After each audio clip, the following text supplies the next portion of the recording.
नमः समय साराय स्वानुभूत्या चकासते चित्स्वभावाय भावाय सर्वभावान्तरचिदे वन्दितु सर्वसिद्धे धुवमचलमणोवमं गतिं पत्ते मोक्षामि समय पाहुदु मर्मो सुध केवली भड़िदम। समय सार जी ग्रंथादिराज शक्तियों पर हम लोग स्वाध्याय कर रहे थे। शक्तियों की पुनरावृत्ति के अंतर्गत आप सब लोगों के द्वारा रिवीजन कराया जा रहा है। अभी आप लोग स्वेच्छा से नेक्स्ट किसका नंबर है तो शुरू करें। बुआ जी मेरा नंबर था कल, आज बोलूं मैं? हाँ बोलिए, वीडियो ऑन कर लो। जी बुआ।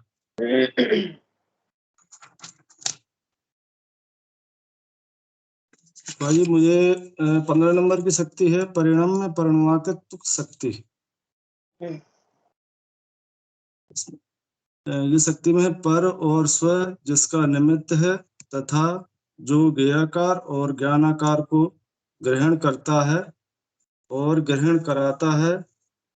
आत्मा का ऐसा स्वभाव परिणाम में परिणामात्मक शक्ति है। आत्मा में प्रमाण और प्रमेय नाम की दो शक्ति पाई जाती हैं। प्रमाण परिणाम शक्ति है और प्रमेय परिणामात्मक शक्ति है। ये दोनों मिलकर एक परिणाम में परिणामात्मक का शक्ति आत्मा में त्रिकाल रहती है।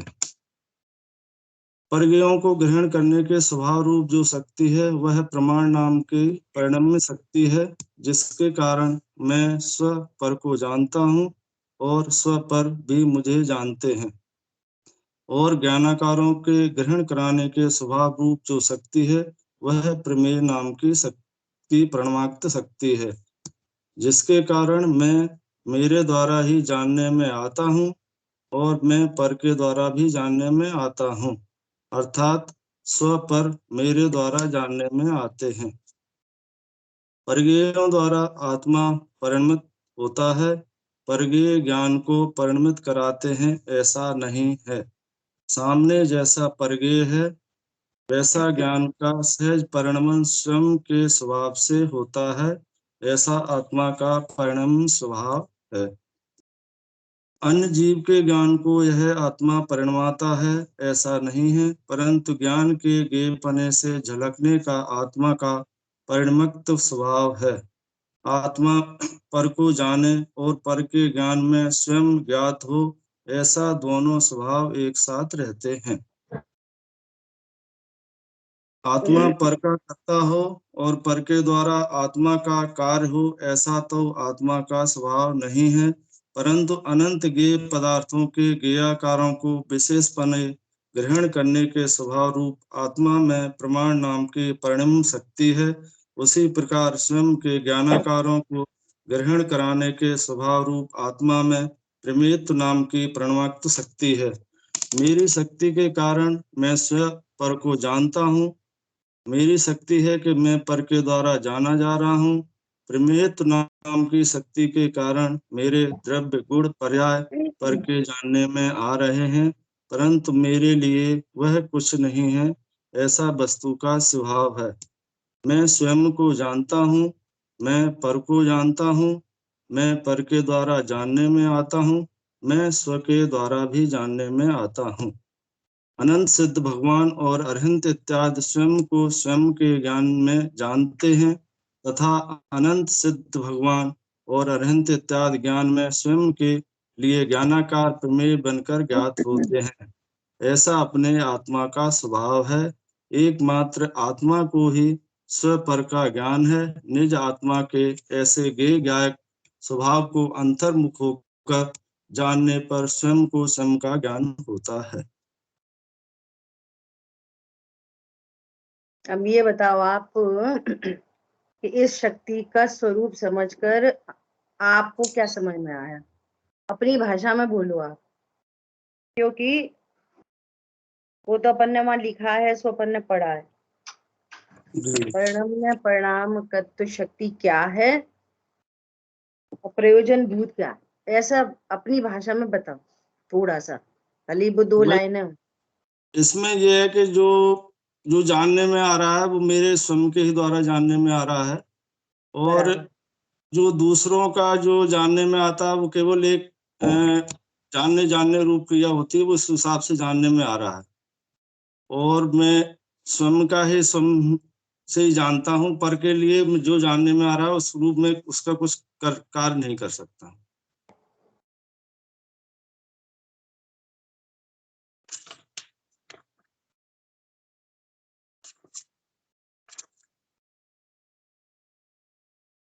इसमें स्व और पर दोनों को जानने की बात आई। देखो ऊपर जो शक्ति है ना, ऊपर वाली जो शक्ति थी इससे बिफोर, वो शक्ति थी अकार्य अकारणत्व शक्ति। न मैं किसी का कारण हूं और न ही किसी का कार्य हूं। अब इसी के पैरेलल में ये शक्ति आई है कि मैं किसी का कारण नहीं हूं, परंतु मैं किसी के द्वारा जाना तो जाता हूं। मैं किसी का कार्य नहीं हूं, लेकिन मैं पर को जानता तो हूं। ये एंगल है यहाँ पर। क्या एंगल है? नहीं, मैं किसी का कारण हूं, मैं किसी का कुछ नहीं करता, कुछ तो नहीं करता, किसी का कारण नहीं हूं, पर मैं जानता हूं। मैं पर का कारण नहीं हूं, लेकिन मैं पर को जानता हूं। पॉइंट पकड़ में आ रहा है? मैं किसी का कार्य नहीं हूं, लेकिन किसी के द्वारा मैं जाना चाहता हूं। जानने से रिलेटेड ये शक्ति है। जी। जैसे मैं रोटी तो नहीं बनाता, मैं रोटी बनाने का कारण नहीं हूं, लेकिन बनती हुई रोटी को जानने का कार्य तो मेरा ही है। समझ आई बात? ऐसा न मैं किसी का कार्य हूं, मैं किसी का कार्य नहीं हूं, परंतु मैं किसी के द्वारा जाना तो जाता हूं। ये वाली बात है, 2 बातें। और चूंकि ये शक्ति मेरी है, तो मैं मेरी ही शक्ति के कारण पर को जानता हूं, और मेरी ही शक्ति के कारण किसी दूसरे के द्वारा जाना जाता हूं। जो कोई और मुझे जानता है ना, वो मेरी शक्ति के कारण जानता है। समझ आई बात? और जो मैं स्व को जानता हूं, वो भी मैं मेरी शक्ति से ही जानता हूं। तो पर का पूरा निषेध हो गया, जानने के नाम पर भी पर का निषेध हो गया। स्व को कैसे जानूं? देव हो, गुरु हो, शास्त्र हो, नहीं, स्व का जानना भी स्वयं से होगा। और पर को कैसे जानूं? पर सामने हो तभी तो जानूंगा। कि पर का जानना भी स्वयं से ही है, ऐसी शक्ति मेरे में है। ये यहाँ पर पूरी निर्भरता, निश्चिंता, जो जानने रूप परिणमन है ना, जानने रूप स्व का या पर का, उस स्व पर के जानने रूप परिणमन में भी निर्भर कर दिया। स्व का जानना भी मेरे से ही, और पर का जानना भी मेरे से ही। और कोई पर मुझे जानेगा, ये भी मेरे से ही, क्योंकि मेरे में प्रमेयत्व शक्ति है। मैं अपनी शक्ति के कारण ही दूसरे के ज्ञान का विषय बनता हूं। मेरे में प्रमेय नाम की शक्ति ना हो तो कोई दूसरा मुझे जान नहीं सकेगा। ये एंगल थे। और प्रयोजन भूत चर्चा अपन ने की थी। क्या की थी? कि छिप के काम कर लो, किसी को क्या पता चलेगा। नहीं, तुम्हारे में प्रमेय नाम की शक्ति है। पहले तो तुम खुद ही अपने अपराध को जान रहे, फिर जिसके साथ अपराध हो रहा है उस वो भी तुमको जान रहा, अनंत और अंत सिद्ध तुमको जान रहे। तो ऐसा नहीं सोचो कि कोई भी पर्याय है। और ये जो शक्ति है ना, द्रव्य में, गुण में, पर्याय तीनों में है। तो कोई भी पर्याय है तो छुपके कोई काम हो जाएगा, छुपके अपराध हो जाएगा, ये नहीं विचार करना। हमें तो किसी ने जाना ही नहीं। अरे इतने बड़े अनंत सिद्ध आपको जान रहे हैं, ऐसा छुपा लो, छुपा लो। छिपाने का इस विश्व में छिपाने की भी कोई गुंजाइश नहीं है। किससे छिपाओगे? कैसे छिपाओगे? ऐसा, ठीक है। थोड़े प्रयोजनभूत हो और अपने शब्दों में हो। मैं तो ये चाहती हूँ कि आप अपने शब्दों में बोलो, आपको क्या समझ में आया। ठीक है, चलिए नेक्स्ट।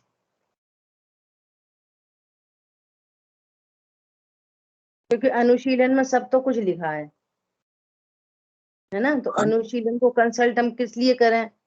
समझने के लिए। समझो अच्छे से फिर। लेकिन आप अपन को क्या समझ में आया, भले ही वो 2 लाइन हो। चलिए नेक्स्ट कौन लेके आ रहे हैं? हम हैं दीदी। जय जिनेन्द्र। जय जिनेन्द्र, बोलिए। मेरा है, मैं बोलूं क्या? नहीं है आपका तो अभी बहुत दूर है, अभी तो अभी ऊपर दूर लोग है, हैं। तो फिर हमारा तो ऐसे कल अंजलि, हो गई थी ना, अंजलि 25 हो गई थी ना कल। नहीं, अभी जो कल नहीं आए थे। चलो अरे इन तो अंजलि जी आप ले रहे हो आज? हम ले लें। इनके बाद ले लेना, अंजलि जी के बाद ले लेना है। ठीक है, क्योंकि हम ऐसा ही हैं, हम बीमार आदमी तो भागने वाले। अजय से कोई कहो बात, मेरा जुड़ा नहीं, हमसे स्काइप जुड़ ही नहीं रहा, हम तो ये मिसेस का देख रहे चलो करेंगे करेंगे चर्चा। चलिए आप। जय जिनेन्द्र। आत्मा अनंत शक्तियों का संग्रहालय है। सभी शक्तियां परिणामिक रूप ही हैं, तथापि यहाँ उछलती हुई शक्तियों की बात कही गई है। इस कारण आत्मद्रव्य के साथ साथ उसमें विद्यमान अनंत गुण और उनका निर्मल परिणमन शामिल है। जीव की त्यागोपदान शक्ति सर्वांग में है, वह त्रिकालिक है। मैं ऐसा परिपूर्ण नियत तत्व हूँ, ना तो मैं किसी का ग्रहण करता, ना अपने में से किसी का त्याग करता। ऐसा मैं नियत तत्व रूप निश्चिततया यथावत रहने रूप हूँ। यथावत है फिर भी उत्पाद व ध्रुवात्मक है। स्थिर रहते हुए बदलती है, बदलते रहते हुए भी स्थिर है। आत्मा में ऐसी कोई शक्ति नहीं कि मैं पर का कुछ ग्रहण करूं या स्व का कुछ त्याग कर दूं। स्व अर्थात मैं, द्रव्य और मेरे अनंत गुण। मैं अपने अनंत गुण, शक्ति, धर्मों का त्याग नहीं कर सकता और मैं किसी पर का ग्रहण भी नहीं कर सकता, क्योंकि पर से मेरा अत्यंत अभाव है। मैंने शरीर को कभी ग्रहण ही नहीं किया तो छोड़ने का प्रश्न ही नहीं उठता। मैंने आलू प्याज का त्याग किया, रात्रि भोजन का त्याग किया, हाथी घोड़े राजमहल का त्याग किया, अर्थात मैंने जाना मैं त्यागोपादान शक्ति का धारी हूँ। मैंने कभी कुछ न ग्रहण किया न त्याग किया। ज्ञानियों के त्याग व छोड़ने का मतलब है उनसे भिन्न तो पहले ही जाना था, अब राग भी छूटा। मैंने जाना मैं ज्ञान स्वभावी आत्मा हूँ, अकार्य कारणत्व शक्ति का धारी हूँ, परिणम्य परिणामकत्व शक्ति का धारी हूँ, त्यागोपदान शून्यत्व शक्ति का धारी हूँ। असद्भुत व्यवहार से भाई में जीव आलू प्याज रात्रि भोजन का त्याग करे, परंतु भीतर में अपनी त्यागोपदान शक्ति का ज्ञान नहीं, तो वह मात्र जड़ की क्रिया है। मैं आलू खा सकता हूँ, ऐसी अज्ञानता का त्याग भी है, वो पर्याय में हुआ, और आलू संबंधी राग का त्याग भी पर्याय में। सम्यक दर्शन ज्ञान चारित्र का ग्रहण पर्याय में हुआ, परंतु मेरे में कुछ नहीं हुआ, क्योंकि मैं तो द्रव्य तत्व हूँ। मैं में उत्पन्न होने वाली पर्याय का भी न कभी ग्रहण करता हूँ न त्याग करता हूँ। मिथ्यात्व है पर मैं उसका ग्रहण त्याग नहीं करता। राग है पर मैं उसका ग्रहण त्याग नहीं करता। मैं ऐसी त्यागोपदान शक्ति का धारी हूँ, इसलिए ना तो मैं मिथ्यादर्शी हूँ और ना सम्यकदर्शी बनूंगा। वीतरागी भाव, शायिक भाव, केवल ज्ञान का भी मेरे में त्याग ग्रहण नहीं है। पर्यायों में ऐसा होने पर संयोगों में भी ऐसा होता है, तो उनके ग्रहण त्याग की बात की जाती है असद्भूत व्यवहार से, परंतु कथन मात्र है, अयथार्थ है। मैं तो त्यागोपादान शक्ति का धारी हूँ। महावीर स्वामी ने भी शेर की पर्याय में सम्यक दर्शन प्राप्त कर लिया, क्योंकि वो शेर को शरीर से और हिरण को मारने के राग से शून्य था। आत्मा तो उससे भी भिन्न पदार्थ है। मारने के भाव भी परिणति में थे, पर भगवान आत्मा तो उससे भी भिन्न पदार्थ है। जो जीव अपनी शक्तियों का यथार्थ ज्ञान करेगा, उसके जीवन में निश्चित तौर पर धर्म प्रकट होगा, सुख प्रकट होगा।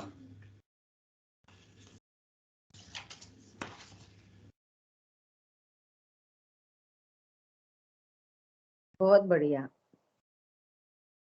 बहुत ही अच्छा। देखो, इतनी क्लियरिटी चाहिए, कहा भी जा रहा है। एक शब्द आया इनके पूरे वक्तव्य में, कथन मात्र है और अयथार्थ है। कथन मात्र है, यथार्थ बात नहीं है कि मैंने आलू छोड़े, ये यथार्थता नहीं है। ये मैंने राग छोड़ा, हिंसा छोड़ी, ये यथार्थता नहीं है। ये तो छोड़ो, मिथ्यात्व का त्याग किया मैंने, ये भी यथार्थ नहीं है। परिणति में हुआ सब है, परिणति में हुआ तो सब है, लेकिन मैं कौन हूं वो भी इन्होंने स्पष्ट शब्द में बोला, क्योंकि मैं द्रव्य तत्व हूं। इसलिए परिणति में हुआ है, फिर भी अयथार्थ है, और मैंने नहीं किया। क्यों? तो हेतु चाहिए, क्योंकि मैं द्रव्य तत्व हूं, इसलिए। और अपन ऐसे ही बोल रहे हैं, और अपन को ये पकड़ में नहीं आ रहा, हो तो रहा है, कह दो सही बात है, अपन नहीं करते सही बात है, ऐसे नहीं बात। व्यवहार ने से तो करते ही हैं, अब ऐसे कैसे? तो पूरी सही कही हुई बात भी निराधार होने से कुछ काम की नहीं निकलेगी। ये है बहुत इंपॉर्टेंट बात। बहुत अच्छा, चलिए राजेंद्र भाई साहब आप ले लीजिए। सभी को जय जैन, सभी को जय जैन। मेरा मैं जो हूँ, मैं एक आत्मा, मतलब मैं जीव द्रव हूँ, आत्मा हूँ। तो मेरे में अनंत गुण, अनंत धर्म बल और अनंत शक्तियां हैं। ऐसा हमको पता होना चाहिए, जानना चाहिए, और ऐसा आता भी अनुभव में। अभी क्या है, गुण जो होते हैं उनकी पर्याय होती है, और पर्याय जानने में आती। जैसे ज्ञान गुण है तो उसकी पर्याय है जानना। जो धर्म युगल होते हैं आपस में विरुद्ध धर्म होते हैं, तो जैसे आस्ति नास्ति ये। और जो शक्तियां होती हैं इसकी कोई पर्याय नहीं होती है, परंतु इसकी व्यक्ति होती है, ये स्वाभाविक है, इसलिए आत्मा में रहती है, आत्मा का स्वभाव है। अभी जो मेरा विषय जो था एकत्व शक्ति, तो एकत्व शक्ति जैसे शब्द ही से ये हमें पता लगता है कि एकत्व, एक ऐसी कोई शक्ति है जो एक तत्व बना रहता है। तो मैं जीव द्रव हूँ तो मैं जीव ही बना रहता हूँ, आत्मा हूं तो मैं आत्मा ही बना रहता हूँ। तो अब उसका क्या है एकत्व का मतलब, कि अनेक पर्याय होती है मेरे, अनेक अनंत गुण है, हर गुण की अनंत पर्याय हैं। तो जो भी पर्याय होती हैं उस रूप ऐसी शक्ति वो परमाणु होता है, परंतु मैं द्रव बना रहता हूँ, द्रव बना मेरा कायम रहता, मतलब मैं हमेशा त्रिकाली ही आत्मा ही रहता हूँ, उसमें कुछ होता नहीं, अकर्ता रहता हूँ मैं। तो ये एकत्व शक्ति है। और इसी के विरुद्ध ऐसा प्रतीत होता अनेकत्व शक्ति होती है, कि मैं द्रव बना रहता हूँ और अनेक रूप परिणमता रहता हूँ, वो अनेकत्व शक्ति रहती है। कि द्रव जो है अनेक पर्यायों में व्यक्त रहता है, क्योंकि द्रव के आश्रय गुण होते हैं, वो गुण से पर्याय होती हैं। ऐसा है मेरे में अनेकत्व। तो एकत्व शक्ति और अनेकत्व शक्ति ये जो परस्पर विरोधी प्रतीत होती हैं, परंतु परस्पर विरोधी नहीं है। अब जब हमारा ये स्वभाव है, हम में ये शक्ति है, तो इससे यह है कि मैं त्रिकाली एक स्वरूप ही रहता हूँ। मेरे में जो भी दिखता है या किसी और में भी दिखता है, वो सब उसकी पर्याय है, वो उसका स्थायी स्वभाव नहीं, क्षण भर होता है। तो अब इससे फायदा क्या है मेरे, इसको जानने से, एक शक्ति को इसको जानने से, कि जो मेरे पर्याय में मेरे को ज्ञान होता है, होता तो मैं भी नहीं हूँ, मैं तो ज्ञान हूँ। तो ज्ञान में जो जानना होता है वो पर्याय पलटती ही है और मैं अखंड बना रहता हूँ। जैसे अभी हमको क्रोध आया, तो अब वो क्रोध की पर्याय पलट जाएगी, शांति में आ जाएगी या क्रोध दूर हो जाएगा। मान आया तो मान खत्म हो जाएगा, बीतरागी हो जाएगा, या राग आया तो राग छूट जाएगा, द्वेष हो जाएगा। तो इससे ये फायदा है कि मैं अपने को अखंड बना रहता हूँ और इससे अनेकांत की भी सिद्धि होती है और मेरे को शांति इसलिए प्राप्त होती हूँ क्योंकि मेरे में कुछ होता ही नहीं है, तो मैं निश्चिंतता, निर्भरता ये सब आ जाती है। ऐसा इसका स्वभाव है, ये एक ही रूप रहती है। तो मेरे में एकत्व शक्ति के कारण मैं अखंड एक ही रहता और अनेकत्व शक्ति के रूप में परिणमन होता रहता हूँ। ये दोनों एक ही में है, मेरे ही में है। ऐसी मेरे में अनंत शक्तियां, तो अनेकांत की भी सिद्धि होती है कि अनंत शक्तियां हैं तो अनेकांत हो गया। अनंत गुण है तो अनंत वो भी हो गया, द्रव्य गुण पर्याय है वो भी हो गया। तो ऐसा इसका है। और ऐसा अगर अपन ये कहें एकत्व शक्ति नहीं है तो फिर परिणमन नहीं होगा, मैं जड़ ही रह जाऊंगा। जो मेरा स्वभाव, जो भी मेरी पर्याय है या जैसा मैं वैसे ही रह जाऊंगा। जैसे मैं जवान हूँ तो जवान ही बना रहूँ, तो मेरे में परिणमन नहीं होता। और अगर मैं कहूँ कि परिणमन होता है और मैं एकत्र नहीं, तो फिर जो है वो रहेंगे किसके आधार? पर्याय किसी के आधार रहती? गुण के, और गुण रहती द्रव्य के आधार पे, द्रव्य के समूह, गुणों के समूह को द्रव्य। इसलिए हमें दोनों शक्ति क्या है, ऐसी अनंत शक्तियां हैं। तो इससे केवल यही सिद्धि होती है कि ये मेरे स्वभाव है, क्योंकि शक्तियां स्वाभाविक होती, पर्याय तो होती नहीं। तो जब व्यक्ति अगर हम माने तो हम ये है कि हम अपने में रहेंगे, हमें पर से कुछ नहीं होना, अपने में कुछ नहीं होता, मैं त्रिकाली हूँ। ऐसी मेरी शक्ति एक है। जय जैन सभी को। बहुत बढ़िया। कहने का मतलब ये है कि एकत्व शक्ति ये कह रही है कि अनेकता होने पर भी मैं एक हूं। उसकी परस्पर विरोधी जो शक्ति है अनेकत्व शक्ति, वो ये कह रही है कि मैं कोई खाली डिब्बा नहीं हूं। अनंत शक्ति संपन्न होने पर भी मैं एक ही बना रहता हूं। ये इन दोनों शक्तियों का भी कुछ सार है जो इन्होंने बहुत अच्छे से डिटेल में अनेकांत की चर्चा करते हुए पूरा अब स्वरूप। उदाहरण तो बहुत है, अब उदाहरण देने से मेरी है। मेरी मेरी अनेकत्व शक्ति है, तो मैं साथ ही बोल दूं फिर, हाँ, है ना? तो साथ साथ हो जाएगा। एक सेकंड, मुझे ये बोलना था अंजलि जी को, वो मिस हो गया था कि आप फिर से बोलना। क्या? त्यागोपदान नहीं, त्यागोपादान शक्ति बोलना एक बार। ब्रेक करके बोलोगे ना तो गड़बड़ नहीं होगी। त्यागोपादान शक्ति। जी, त्यागोपादान शक्ति। मैं सोच रही थी मुझे कुछ कहना था, मिस हो गया, याद आया। बोलिए पाटिल जी, बोलिए। हाँ, जैसे कि अभी भाई साहब ने चर्चा की एकत्व शक्ति की, तो मुझे अनेकत्व शक्ति पर बोलना था। तो चूंकि ये परस्पर प्रतिपक्ष ही है तो साथ ही हो जाएगा तो अच्छा रहेगा। कि जैसा कि उन्होंने बताया, यह भी एक धर्मयुगल शक्ति है जो कि प्रतिपक्ष इसमें रहते हैं और दोनों ही एक साथ रहते हुए ही दोनों ही शक्तियां आत्मा में विद्यमान है। एक तरफ जहाँ पर यह एक द्रव्यपना रूप उसका बना रहता है और यह उसका एकत्व भंग नहीं होता है, वहीं साथ-साथ में आत्मा में यह सामर्थ्य भी है कि वह अनेक पर्यायों में व्यक्त होता है। वह ये उन्होंने स्पष्ट किया। मैं कुछ और चीज़ें थोड़ी जोड़ना चाहूँगी।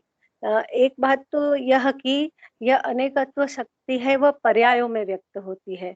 तो इसका एक अर्थ ये हुआ कि ये द्रव्यों में व्यक्त नहीं होती है, क्योंकि परद्रव्य से परद्रव्य में तो आत्मा की नास्ति है, तो ये पर्यायों में व्यक्त होती है, परद्रव्यों में नहीं। यह एक स्पष्ट मुद्दा सामने आता है। दूसरी बात यह सामने आती है कि जो एक साथ अनेक पर्यायों में जो व्यक्त होनापना है, वह गुणों के संदर्भ में है। तो अनेक गुणों में, अनंत गुणों में एक साथ व्यक्त होता है पर्यायों में, लेकिन किसी एक गुण में नहीं। क्योंकि एक गुण में एक समय में एक ही पर्याय होती है, पर्याय की क्रमबद्धता होती है। तो अनेकत्व शक्ति की यह भी एक विशेषता है कि एक साथ अनंत गुणों की पर्यायों में यह व्यक्त होती है। एक मुद्दा यह भी आएगा कि जैसे कि ये निर्मल पर्यायों में व्यक्त होती है, कल भी चर्चा हुई थी। तो निर्मल पर्यायों में जो व्यक्त होती है अर्थात कि विकारी पर्यायों में नहीं होती है, लेकिन साथ ही कल यह मुद्दा भी हुआ था कि यह भी कथन मात्र है, क्योंकि पर्यायों में व्यक्त होना भी एक तरह से नहीं होता है, क्योंकि पर्याय भी एक समय की होती है। कल जो बात हुई थी वो मुझे और समझ में आई कि पर्याय एक समय की होती है, तो उसमें भी अगर व्यक्त हुआ और समाप्त हुआ तो वहां पर भी जो है आत्मा का वहां पर भी एक अवरोध आ जाता है। तो एक तरह से यह भी पर्याय के संदर्भ में महत्वपूर्ण बात है। एक और मुद्दा स्पष्ट हो रहा है कि जो पर्याय है वो अपने आप में सारी पर्याय स्वतंत्र है। मतलब एक पर्याय दूसरी पर्याय में कुछ नहीं कर सकती है, सारी पर्याय अपने आप में स्वाधीन है। तो यह सारे गुणों को लिए हुए अनेकत्व शक्ति विद्यमान है। अगर अगर हम कहें कि अनेकत्व शक्ति ना हो तो तो इसका मतलब ये हुआ कि पर्यायों में गुणों की अभिव्यक्ति ही नहीं होगी। तो ज्ञान और दर्शन जो है गुण, वह भी व्यक्त नहीं होंगे। तो इसका मतलब कि ना तो सम्यक दर्शन भी होगा, ना सम्यक ज्ञान भी होगा, यहाँ तक कि केवल ज्ञान भी नहीं होगा, ऐसा भी हम कह सकते हैं। तो यह जो बात है अनेकत्व शक्ति के साथ-साथ सारी चीज़ें परिणमन जो है वो हो रहा है पर्यायों में। तो यह भी एक अनेकत्व शक्ति का सामर्थ्य है कि जो यह गुण जो है जिसके माध्यम से आत्मा में ये सारी चीज़ें ये सारा सामर्थ्य विद्यमान है। ये उसके स्वरूप की बात हुई। अगर मेरे कार्य की सिद्धि कैसे हो उस बारे में अगर हम बात करें तो मुझे दीदी का उदाहरण याद आता है कि उन्होंने कहा था कि एक उँगली पकड़ी तो पूरा बच्चा पकड़ में आ गया। तो एक पर्याय जो है उसको भी हम सोचे तो उसके साथ पूरे आत्मा तक हम पहुँच पाते हैं, क्योंकि एक सूत्र से जुड़े हुए हैं। आत्मा जैसे पर्याय इस छोर पर है तो द्रव्य रूप में जो आत्मा है एक द्रव्य रूप में वो दूसरे छोर पर है। तो वह भी एक माध्यम है हमारे पास कि जिसके एक विश्वास को बल मिलता है कि हम आत्मा तक पहुँच सकते हैं। मैं कभी-कभी स्थूल उदाहरण से बात समझने की कोशिश करती हूँ, तो मुझे पता नहीं है उदाहरण सही बैठता है कि नहीं।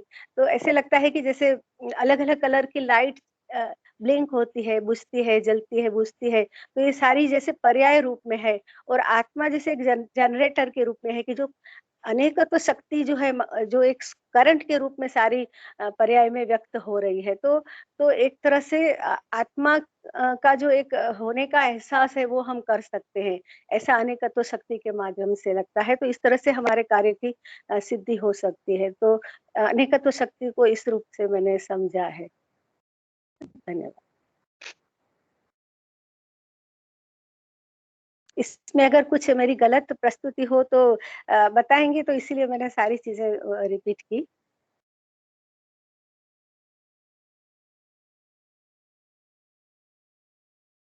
दीदी आपका म्यूट है, अभी म्यूट है। जी ये तो आ रहा पीछे।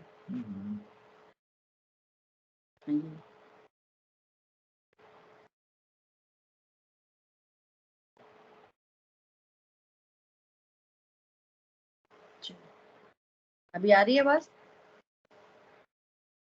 आ रही दीदी। अनेकत्व शक्ति ये कह रही है कि मैं अनंत धर्मात्मक, अनंत गुणात्मक, अनंत शक्ति संपन्न हूँ। बस इतनी बात है ना? आपने अकेले पर्याय से पूरा डिस्क्राइब किया ना, वैसा नहीं। और अनंत पर्याय भी उत्पन्न होती है। अनंत गुण है तो अनंत गुणों की प्रति समय अनंत पर्याय भी है। तो ये अनेक पने में ये सब शामिल होएगा, यहाँ पर्याय भी शामिल होगी। जबकि आपने ये बोला कि ये शक्ति पर्याय में व्यक्त नहीं होती। देखो यदि अब अपन लॉजिक से समझो, हर बात लिखी तो मिलती नहीं है, लेकिन हेतुओं से पकड़ में आती है। कैसे? आपने ये वाली बात बोली कि ये द्रव्य अपेक्षा नहीं है, क्योंकि द्रव्य तो अपने में अकेला ही रहता है। ये तो वाली बात एकत्व शक्ति में हो गई। क्यों? अन्य द्रव्यों से अत्यंत अभाव है। तो अन्य द्रव्य की तो बात ही नहीं चल रही। बात क्या चल रही है? मैं एक हूं और मेरे में अनेकता है। मैं एक भारतीय हूं और भारत में भी अनेक राज्य हैं,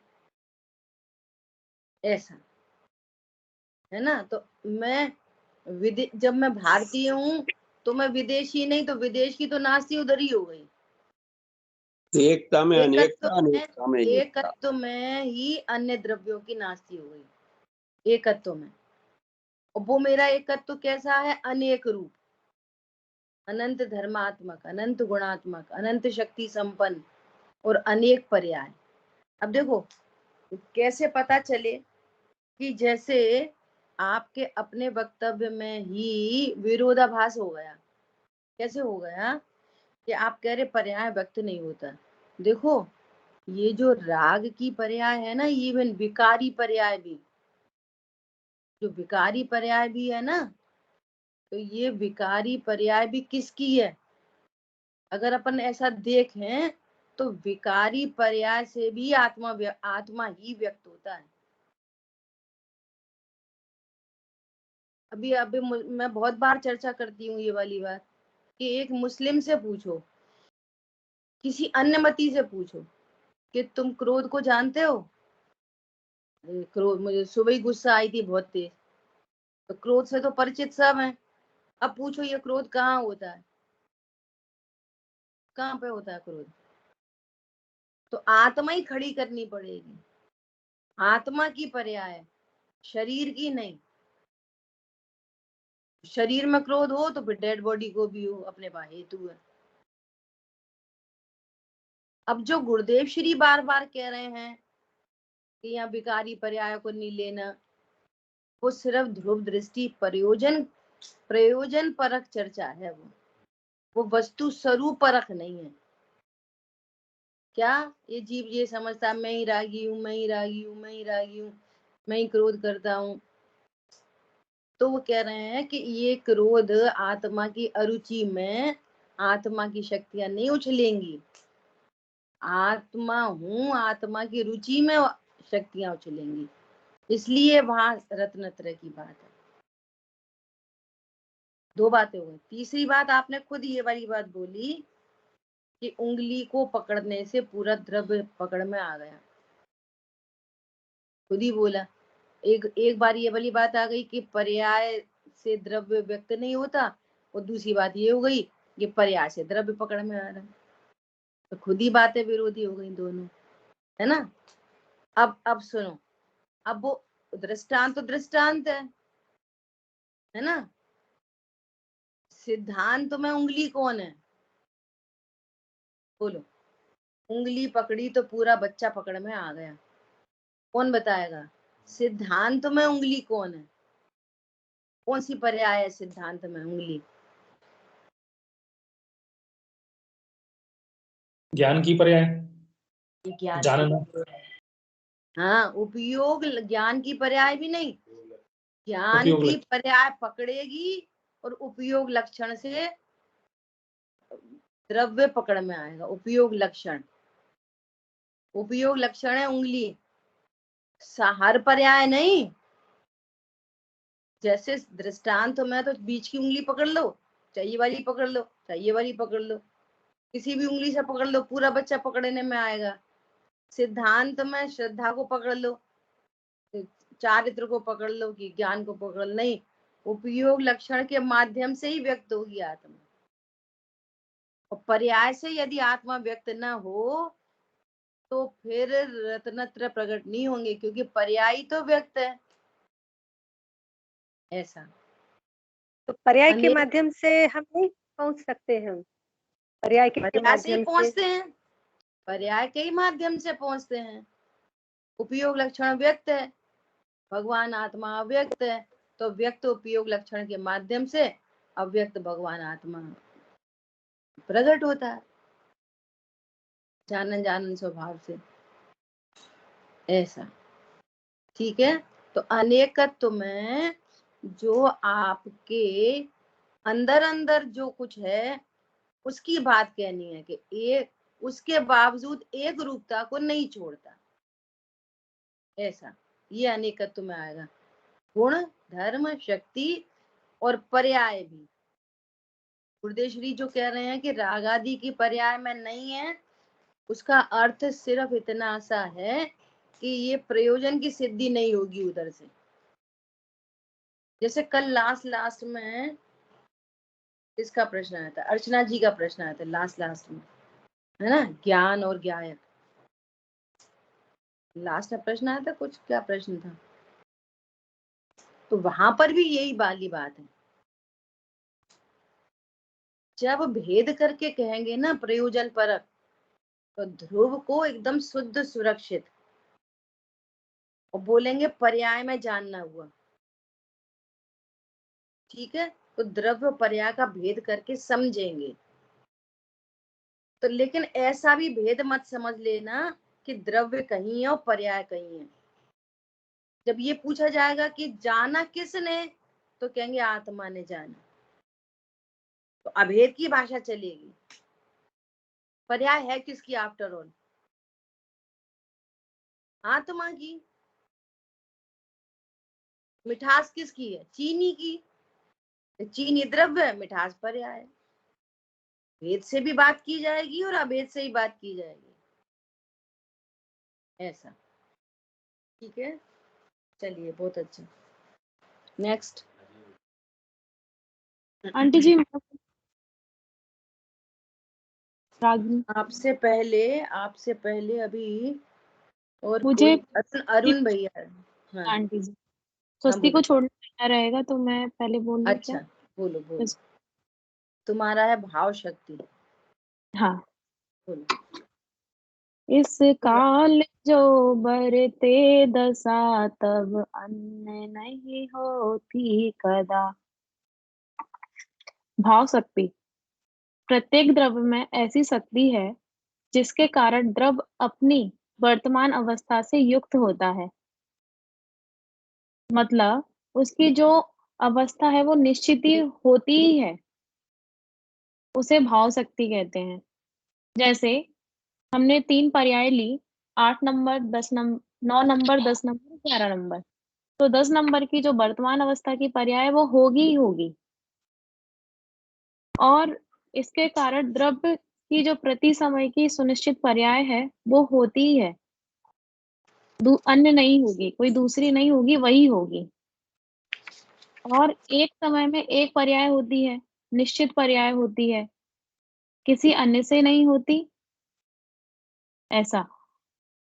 और यदि हम भाव शक्ति जान लेंगे तो इसकी सम्यक जानकारी हो जाएगी हमको, पर्यायों की क्रमबद्धता के निर्णय में भी बहुत मतलब उपयोगी होगी, कि जिससे हमें हाँ पता है कि यही पर्याय होगी, तो हम विचलित नहीं होंगे, किसी को दूसरे को नहीं ये ऐसा हो जाए कि वैसा हो जाए, ये सब विकल्प हमारे शांत हो जाएंगे। तो इससे जो भाव शक्ति का हमको ये फायदा होगा। बस आंटी जी, जय सिंह। ठीक है, पॉइंट पकड़ में आया कि कोई भी द्रव्य, इस विश्व में ऐसा कोई भी द्रव्य नहीं है कि जिसकी वर्तमान में कोई ना कोई अवस्था न हो। बिना अवस्था के कोई द्रव्य नहीं होता, ऐसा। वर्तमान में एक अवस्था अवश्य ही विद्यमान रहती है। इसलिए ये वाली पर्याय हो, ये वाली नहीं हो, क्रम में जो अवस्था होनी है तो होनी है, ऐसा जानकर ज्ञान निर्भर होता है। इसके ओपोजिट में अभाव शक्ति है। चलो, बहुत अच्छा। अभी परिणाम शक्ति पर अरुण भैया, क्रम के अंदर रोमी, रूबी, महेंद्र जी, अंजलि जी, अरुण भैया बोलेंगे, बोलिए।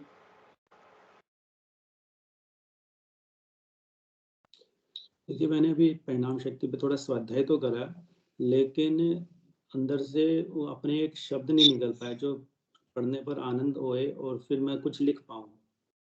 ऐसा कुछ अभी एक लाइन भी नहीं लिख पाया। लिख पाता तो सब जो पढ़ा उसको लिख पाता, अपने शब्द अभी मैं दे नहीं पाया। नहीं, अभी आप दे रहे हो अपना वक्तव्य या कल करोगे? करो, कल करूंगा। कल करोगे, अच्छा ठीक है। चलो अब कौन आ रहा है क्रम में? अजीत भाई साहब आप ले रहे हो आज? हाँ मैं ले लेता हूँ। बोलिए।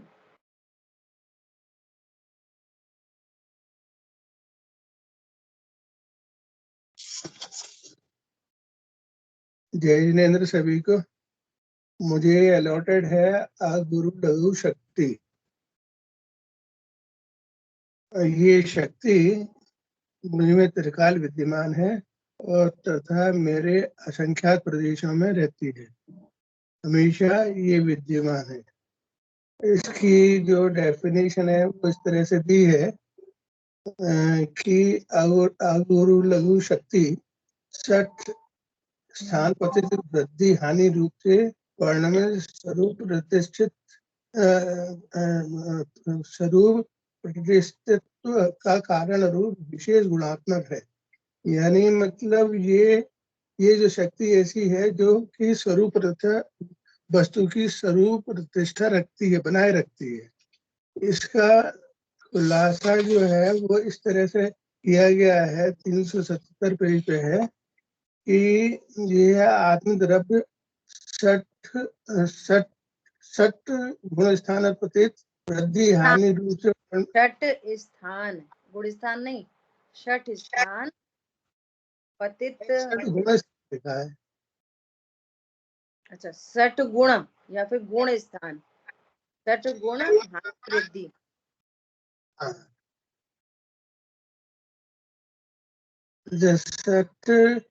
सठ गुण स्थान पतित वृद्धि हानि रूप से परिणमित होता है। इससे पूर्व में ये तो बात सब समझते ही हैं कि सठ प्रत्येक द्रव्य में और गुणों पर्याय में षटगुणी हानि और षटगुणी वृद्धि हर समय होती रहती है। ऐसा नहीं है कि उन दोनों में कोई अंतर होता हो। जिस समय वृद्धि हो रही है उसी समय पे हानि होती है। और इसमें जो उसके नाम दिए हैं कि हानि वृद्धि किस तरह से है, अनंत गुण वृद्धि, असंख्य गुण वृद्धि, संख्य गुण वृद्धि, संख्य भाग वृद्धि, असंख्य भाग वृद्धि, अनंत भाग वृद्धि। इस प्रकार से 6 प्रकार की वृद्धियां हैं और इसी प्रकार से 6 प्रकार की हानियां हैं। अनंत गुण हानि, असंख्य गुण हानि, असंख्य गुण हानि, संख्य भाग हानि, असंख्य भाग हानि, अनंत भाग हानि, ये 6 प्रकार की हानियां हैं। तो ये प्रत्येक द्रव्य गुण पर्याय में ये तीनों शक्तियां व्याप्ति हैं। इस व्यापने का अर्थ स्वामी जी ने खुलासा किया है कि इस व्यापने का अर्थ ये नहीं है कि ये गुण सभी द्रव्यों में, सभी गुणों में, सही पर्याय में पाए जाते हों। ऐसा नहीं है, बल्कि इनका रूप जो है वो इन सभी में पाया जाता है। ये खास बात है इसमें वाली बात। यहाँ हम लोग बात परिभाषा खुलासा की कर रहे थे। तो यह आत्मद्रव्य 60 गुण स्थान पतित वृद्धि हानि रूप से परिणमित होता है, फिर भी उसकी स्वरूप प्रतिष्ठा के कारण रूप, विशेष बात है स्वरूप प्रतिष्ठा के कारण रूप, यह शक्ति विशिष्ट गुण स्वरूप है। इसका अर्थ ये है कि भगवान आत्मा मतलब जो है ना स्वरूप प्रतिष्ठा के कारण रूप है ये शक्ति। तो इसका अर्थ ये है कि भगवान आत्मा अनंत गुण निधान प्रभु सदा अपने स्वरूप में ही प्रतिष्ठित रहता है, टिका रहता है। चाहे जितनी मतलब गुण हानि वृद्धि हो, वह अपने स्वरूप से च्युत होकर कभी जड़ रूप नहीं होता। उसका कोई गुण अनंत गुण रूप नहीं होता तथा उसके अनंत गुण द्रव्य से निकलकर अलग अलग नहीं हो जाते। उसी प्रकार द्रव्य की आत्मा की कोई भी पर्याय अन्य पर्याय रूप नहीं हो जाती। इसका एक एग्जाम्पल दिया हुआ है कि जो केवल ज्ञान की पर्याय है में एक समय में 60 गुण वृद्धि हानि होती रहती है, लेकिन केवल ज्ञान तो जैसा है तैसा ही बना रहता है। तो ऐसे ही सभी गुणों की अवस्था है। गुण हानि वृद्धि होती रहेगी, लेकिन जो गुण है वो एज इट इज बना रहेगा, पर्याय है एज इट इज बनी रहेगी, और गुण है एज इट इज बने रहेंगे। तीन काल तीन लोक सहित लोक आलोक को जानता है। क्या यहाँ पढ़ रहा हूँ, केवल, हाँ मतलब ये फिर से पढ़ रहा हूँ मैं। केवल ज्ञान की पर्याय में भी एक समय में सठ गुण वृद्धि हानि होती है, लेकिन केवल ज्ञान तो जैसा कि तैसा ही रहता है, उसमें कोई चेंज नहीं होता। तीन काल तीन लोक सहित लोकालोक को जानता है। सठ गुण वृद्धि हानि होने पर भी उसमें कोई कमोबेशी नहीं आती है। हाँ, ऐसा ही कोई अगुर लघु स्वभाव है जिससे भगवान सर्वज्ञ देव ने कहा है और परमागम में बताया है। यह बात किसी विशेष किसी तर्क से युक्ति से समझ में नहीं आ सकती, इसे आगम प्रमाण से ही मानना चाहिए या जाना जा सकता है। इसमें कोई तर्क नहीं चलता है, आगम प्रमाण में ऐसे दिया हुआ है। तो इस तरह से इस शक्ति को जानने से हम निर्भर हो जाते हैं और निश्चिंत हो जाते हैं कि ये सटगुण हानि वृद्धि हो चाहे कुछ भी हो, लेकिन मेरा अस्तित्व बना रहता है, स्वरूप ऐसे के एज इट इज बना रहता है। जय जिनेन्द्र। सबसे पहले अगुरु लघुश मैंने जब चर्चा की थी तो ये वाली बात आई थी कि ये अगुरु लघु शब्द है जो जिनागम में 3 स्थान पर आया है। हाँ, कहाँ पे आया है कौन बताएगा? अगुरु लघु शब्द 3 जगह आया है। सामान्य गुण में, शक्ति में, पुत्र कर्म के अभाव में, सिद्ध भगवान को जो प्रकट हुआ है। कौन रिपीट करेगा? जी, कर्म में आया है सिद्ध भगवान के, वो गुण में, और गुण में भी आया है और इधर शक्ति में भी। 6 सामान्य गुणों में और यहाँ पे षट गुणी हानि वृद्धि के रूप में शक्ति, और जो सिद्ध भगवान को प्रकट होता है अगुरु लघुत्व पुत्र कर्म के अभाव में, है ना, अगुरु लघु बना। ये 3 तरह से जिनागम में चर्चा आई है। नंबर 1। नंबर 2, ये जो षट गुणी हानि वृद्धि की बात है, किसकी हानि वृद्धि होती है और कहाँ पे होती है? बोलो अजीत भाई साहब। षट गुणी हानि वृद्धि ये जो फंक्शन चल रहा है, ये कहाँ पे चलता है? षट गुणी हानि वृद्धि। अनम्यूट करके बोलो, अनम्यूट करके। ये सठ गुणी हानि वृद्धि जो है वो हर एक द्रव्य में चलता है, हर एक गुण में हर समय और हर एक पर्याय में हर समय होता है। जी नहीं, ये षट गुणी हानि वृद्धि ये पर्याय की बात है, द्रव्य में नहीं षट गुणी हानि वृद्धि होती। गुणों में षट गुणी हानि वृद्धि कैसे होगी? द्रव्य में कैसे होगी? नहीं तो लिखा नहीं, ये जो सेंटेंस लिखा है उससे कंफ्यूज हुआ मैं कि अगुरु शक्ति तीनों में व्याप्ति है। सेंटेंस से आप कंफ्यूज हुए वो देखेंगे, पर क्लास में चर्चा चली थी। हाँ, बोलो पढ़ना क्या सेंटेंस है, पढ़ो सेंटेंस। क्या क्या कंफ्यूजन का सेंटेंस है? अगुरु शक्ति द्रव्य गुण पर्याय तीनों में व्याप्ति है। हाँ, द्रव्य गुण पर्याय तीनों, प्रत्येक शक्ति सब जगह है, द्रव्य में, गुण में, पर्याय में, प्रत्येक शक्ति। उसका कार्य, अब ये कार्य से रिलेटेड है। षट गुणी हानि वृद्धि पर्याय में होती है, द्रव्य में नहीं होती, गुणों में नहीं होती। कहाँ पे होती है? पर्याय। पर्याय की हानि वृद्धि होती है। पहले तो कहाँ होती है? तो पर्याय में होती है षट गुणी हानि वृद्धि। किसके कारण होती है? कि इस शक्ति के कारण। इस शक्ति के कारण पर्याय में षटगुणी हानि वृद्धि होती है। किसकी किसकी होती है? बोलो, कौन बताएगा? उसी संबंधित गुण की। किसकी होती है? बोलो, अनम्यूट करके बोलो अजय भैया। आपने कुछ ऐसा करा तो कौन बताएगा? षटगुणी हानि वृद्धि किसकी होती है? आंसर तो आ गया। में होती है पर्याय। पर्याय की होती है दीदी। पर्याय की इटसेल्फ मेरी नहीं होती। संबंधित गुण की होती है, पर्याय से संबंधित गुण की। पर्याय संबंधित गुण की भी बोल दो। षटगुणी हानि वृद्धि होती है अविभागी प्रतिषेध की। अविभागी प्रतिषेध की चर्चा भाव संबंधी। यस यस, बिल्कुल बिल्कुल बिल्कुल। पर्याय की हानि होगी तो पर्याय घट बढ़ गई। पर्याय घटती बढ़ती नहीं है, अविभागी प्रतिषेध का घटना बढ़ना होता है। इसका नाम है स्वरूप प्रतिष्ठित। पर्याय केवल ज्ञान की पर्याय जो लोकालोक को जान रही है।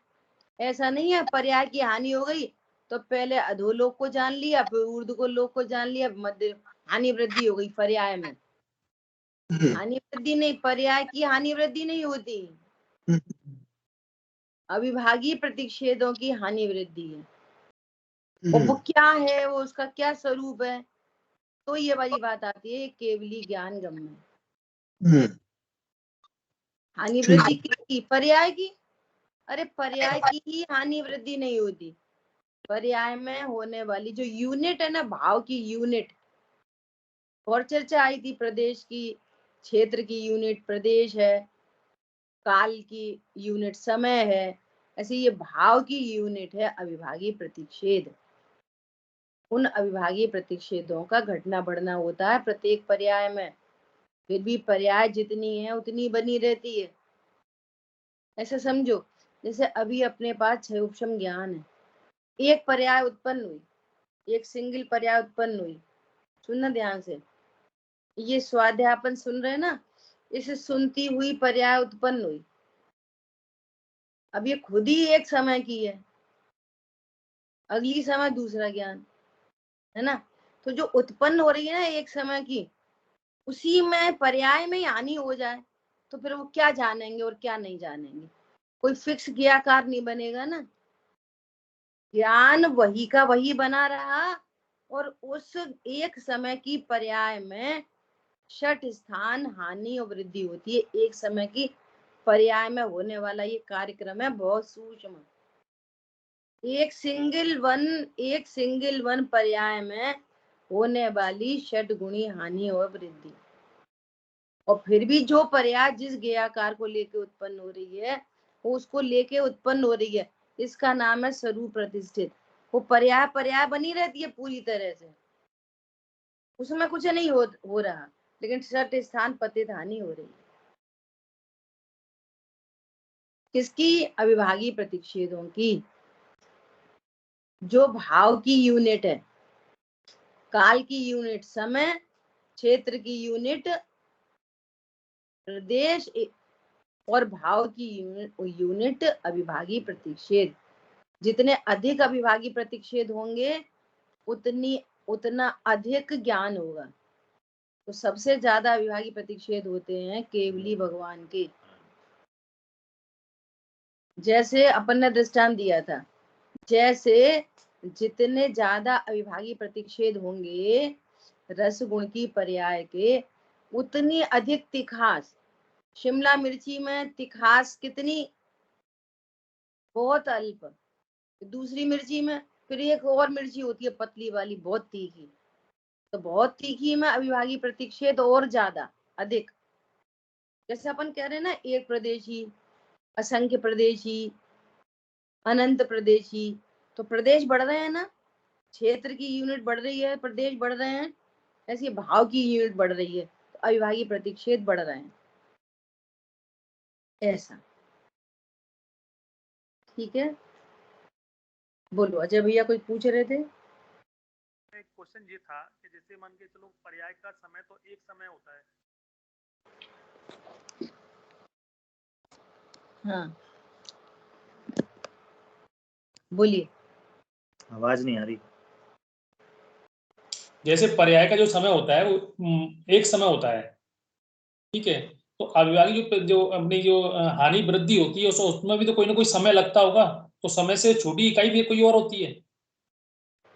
एक समय में इतना पूरा काम हो रहा है, एक समय में षट स्थान पतित हानि वृद्धि, छोटा समय नहीं, एक समय में इतना पूरा काम। ऐसा वो तो समय की स्मॉलेस्ट यूनिट है, समय काल की। कितने अविभाज्य प्रतिक्षेप, ये भाव की यूनिट। ऐसा जैसे मिठास होती ना, मिठास, अब एक तो चीनी की मिठास, एक गन्ना की मिठास, एक एप्पल भी मीठा होता है, मिश्री भी मीठी होती है। अब बोलो एप्पल कैसा है, मीठा है, केला मीठा है, डिफरेंस करो। आम भी मीठा है, गन्ना भी मीठा है, मिश्री भी मीठी है, सब मीठे हैं। अभी डिफरेंस किससे डल रहा है, एक समय की पर्याय में। जितनी ज्यादा यूनिट होंगी ना अविभाज्य प्रतिक्षेप की, वो है भाव शक्ति। ठीक है, कल अपना आखिरी दिन रहेगा रिवीजन का, परसों जितने भी लोग होंगे उतना पूरा करेंगे। परसों से अपनी व्यवस्थित स्वाध्याय शुरू होगी, सभी लोग अपने वक्तव्य को लेके उपस्थित हों, जो छूटेंगे सो छूट जाएंगे। ठीक है, फिर भी किसी का बहुत भाव हो अच्छे से देने का तो विचार करेंगे, स्याद बात है।